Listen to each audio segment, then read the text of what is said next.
চতুর্থ শ্রেণীর গণিত বই নিয়ে ধারাবাহিকভাবে আলোচনা করেছি তোমাদের সাথে 21 পৃষ্ঠা পর্যন্ত। এখন তোমাদের সাথে আলোচনা করব 22 নম্বর পৃষ্ঠা থেকে পুরোপুরি বিস্তারিত আলোচনা করব। প্রথমে আমরা যদি দেখি এখানের মধ্যে যেটা আছে নিচের সংখ্যাগুলো তুলনা করি, আমরা এই যে চিহ্নগুলো আছে এগুলো ব্যবহার করব। তো প্রথমের মধ্যে আমরা মিলাবো একক, দশক, শতক, হাজার, অযুত। একক, দশক, শতক, হাজার, অযুত। অযুত অযুত দুটোটা মিল আছে। তাহলে এখানের মধ্যে প্রথমটা দেখো আমরা শেষ থেকে মিলাই, এটাও 8 এটাও 8, তাহলে মিলবে না। এটা 9 এটা 7, তাহলে 9 বড়, তাহলে 9 দিকে মুখ করে থাকবে। একক, দশক, শতক, হাজার, অযুত। একক, দশক, শতক, হাজার, অযুত, তাহলে অযুত অযুত এক। প্রথম তিনটা দোনো দিকে সেম। এরপরে এখানেও শূন্য এখানেও শূন্য, কিন্তু এরপরে এখানে একটা এক আছে, এখানে শূন্য, তাহলে এক নিশ্চয় বেশি হবে। এবার দেখো একক, দশক, শতক, হাজার, অযুত, লক্ষ। একক, দশক, শতক, হাজার, অযুত, লক্ষ, তাহলে দুটোটা সেম। এটাতে 2 এটাতে 2, এটাতে 8 এটাতে 9, তাহলে নিশ্চয় 9 বেশি হবে, 9 দিকে মুখ করে থাকবে।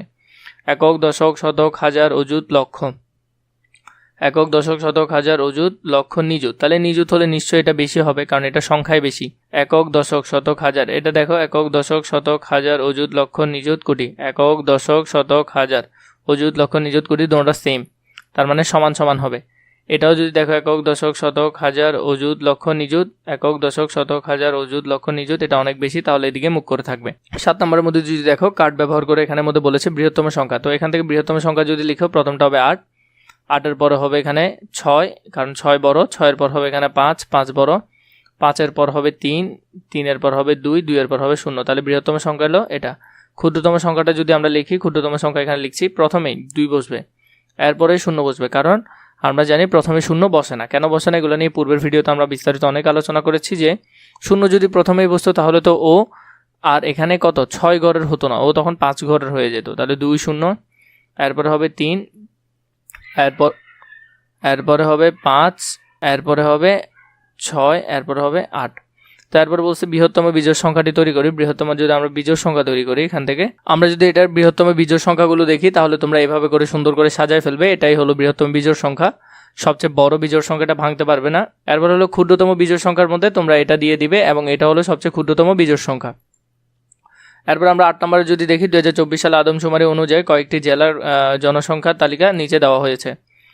সংখ্যাগুলো ছোট থেকে বড় ক্রমে সাজায়, এবং কোন জেলার সংখ্যা সর্বোচ্চ বেশি এবং কোন জেলার সংখ্যা সর্বনিম্ন সেগুলো দেখি। আমরা জেলার নাম, এরপর জনসংখ্যা, টাঙ্গাইলের মধ্যে আছে এত, যশোরে এত, মাগুরা এত, খাগড়াছড়ি এত, এবং খুলনার মধ্যে এগুলো দেওয়া আছে। এগুলো আমরা এখন দেখবো এটা সমাধান। 8 নম্বরের মধ্যে যদি আমরা সমাধান দেখি, তাহলে সংখ্যাগুলো বড় থেকে ছোট আকারে যদি সাজাই, তাহলে সুন্দর করে এভাবে করে সাজাবে। কিভাবে সাজাবে সেগুলো আমরা দেখেছি, তাহলে সেটা যদি আমরা এখানে সাজাই, টাঙ্গাইল, যশোর, খুলনা, মাগুরা, খাগড়াছড়ি, এরপরে যদি জেলাগুলো সাজাও, তাহলে টাঙ্গাইল জেলার জনসংখ্যা সবচেয়ে বেশি, খাগড়াছড়ি সবচেয়ে কম। তো এটা যদি আমরা এখান থেকেও দেখি, যেমন ধরো টাঙ্গাইলের মধ্যে এখানে দেখো 40, তাহলে 40 আর কোনোটাতে নয়, সবচেয়ে বেশি 40 লক্ষ, 40 লক্ষ সবচেয়ে বেশি এখানে। এরপরে হলো যে খাগড়াছড়িতে দেখো সবচেয়ে কম, মাত্র 7 লক্ষ খাগড়াছড়ির মধ্যে। বিভিন্ন উৎস থেকে পত্রিকা, অভিভাবক, ইন্টারনেট ইত্যাদি বাংলাদেশের 8টি বিভাগের জনসংখ্যার তথ্য সংগ্রহ করে বড় থেকে ছোট ক্রমে সাজাই। তোমরা কি করবে, বিভিন্ন পত্রিকার মাধ্যমে বা অভিভাবকদের সাহায্য নিয়ে অথবা ইন্টারনেটের সাহায্য নিয়ে বাংলাদেশের 8টা বিভাগের জনসংখ্যার কত সেটা সুন্দর করে লিখবে, এবং লিখে সেটা ক্রমান্বয়ে সাজাবে। 10 নম্বরের মধ্যে যদি দেখি, নিচের প্যাটার্নগুলো সম্পন্ন করি। এখানের মধ্যে 9, 18, এরপর হলো যে 27, 36। আমরা যদি প্যাটার্নগুলো দেখি, প্রথমটা দেখো 9, 18, 27, 36। তো এর পরেরটা কত, 9 2 18, 3 নং 27, 4 নং 34, 5 নং 45, 6 নং 54। তো এইভাবে করে প্রতিবার নামতা হিসেবে এটা বাড়বে। 48, 40, 32, 24, দেখো প্রতিবার কত করে কমতেছে, 8 করে, প্রতিবার 8 করে করে কমতেছে। 32 থেকে এটা গেলে 8, এরপরে 16, 16 থেকে 8, প্রতিবারে কমতেছে কত করে, প্রতিবারে কমতেছে 8 করে, আর এখানে প্রতিবারে 9-এর নামটা গুণ হচ্ছে। এরপর 3 নম্বরের মধ্যে 178, 172, 166, 160, 154, তাহলে প্রতিবারে যদি দেখো, প্রতিবারে 6 করে করে কমতেছে। প্রতিবারে কত করে কমতেছে, 6 করে। তাহলে এখানে 154, 154 থেকে 6 কমলে 148, 148 থেকে 6 কমলে 142। তাহলে প্রতিবারে হলো যে কত করে, -6, 25, এখানের মধ্যে দেওয়া নাই, মাঝখানে 45, দেখো প্রতিবার করে 5 করে বাড়তেছে। 25 থেকে 30, 30-এর পর কত হবে, 5 করে বাড়লে 35। তাহলে তোমরা যদি এখানে দেখো 25, তাহলে এটা হবে 30, 30-এর পর 35, 35-এর পর এটা হবে 40, এটা হবে 45, 45-এর পর এটা হবে 50, 50-এর পর এটা হবে 55, 55-এর পর এটা হবে 60, এটা হবে 65।